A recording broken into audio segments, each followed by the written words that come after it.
देहाध्यास से निवृत्ति कैसे ले। दोस्तों, जय श्री राम, जय सीताराम।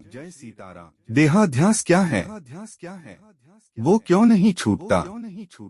हमारे शास्त्रों में जैसे कि श्रीमद् भागवत, रामायण, गीता और उपनिषदों में बहुत गहन से विवरण किया है और संतों ने अपनी बानी, भजन, कीर्तन से भी समझाया है। श्री राम के जीवन से और रामायण के माध्यम से हमें बहुत सीख मिलती है। हमारे संतानों को ये देना जरूरी है। आप वारसाई में संपत्ति के साथ संस्कार भी दे ताकि वो उनके बच्चे को दे सके। हम अपने असल विषय पर ध्यान देते हैं, जो आप धैर्य से सुनो। हे वत्स, तू कौन है। मनुष्य मैं इंसान हूँ, मैं जन्म लेता हूँ और आखिर मृत्यु के शरण में चला जाता हूँ। हे जीव, तू ब्रह्मा स्वरूप है, तेरा शरीर मनुष्य है। शरीर और आत्मा दोनों अलग है। तूने शरीर से मान लिया है कि ये शरीर ही तू है। शरीर के सुख से तू सुखी है, दुख से दुखी है। शरीर गोरा है तो तू मान लेता है तू गोरा है, काला है, युवान है, तू ताकतवर है, तू वृद्ध है, वगैरह वगैरह। ये सब तेरा भ्रम है। हे वत्स, तू अनेकों जन्मों से देहाभिमान रूपी पाश से बंधा है, इसलिए वो पाश को ज्ञान से काट देगा, फिर समझेगा कि तू आत्मा है, ब्रह्मा स्वरूप है। अज्ञानता के कारण वो लक्ष 84 योनि में घूमता है, फिर आखिर में मनुष्य शरीर मिलता है। मैं एक दृष्टांत देता हूँ, तू ध्यान से सुन। एक अंधा व्यक्ति एक शहर के किले में गया। उसने सुना था कि अंदर बहुत सुंदर और अच्छा देखने और अनुभव करने मिलता है। वो व्यक्ति लोभी और लालची भी था। अंदर तो गया मगर किसी को पूछा नहीं कि बाहर कैसे निकलना होगा। इस किले का कितना दरवाजा है।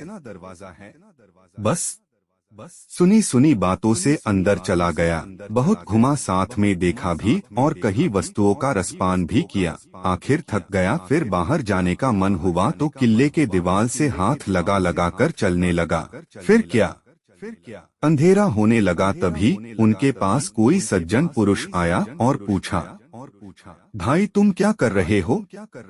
तो अंधे ने कहा, मुझे किले से बाहर जाना है। वो दयालु सज्जन ने कहा, भाई इस किले का एक ही दरवाजा है, आप इस तरह ही हाथ लगा लगा कर चलते रहो, जब दरवाजा आए तो निकल जाना। अंधे ने शुक्रिया कहा और नमस्कार किया, फिर चलने लगा। आगे हुआ ऐसा कि वो अंधे व्यक्ति जैसे दरवाजा के नजदीक आया ही था, तभी उनको माथे में खुजली आई। वो एक हाथ से खुजली करने लगा और चलता भी रहा, दूसरे हाथ में डंडा जो था। बस जैसे दीवार को फिर हाथ लगाकर चलने लगा तो जो एक ही दरवाजा था वो पीछे छूट गया और वो आगे निकल गया। बार बार कुछ न कुछ उनके शरीर को होता और वो आगे निकल जाता। ऐसे घूमता ही रहा। रास्ते में छोटे छोटे पत्थर, कादव, पानी, कचरा आदि आते रहे और दुखी दुखी हो गया।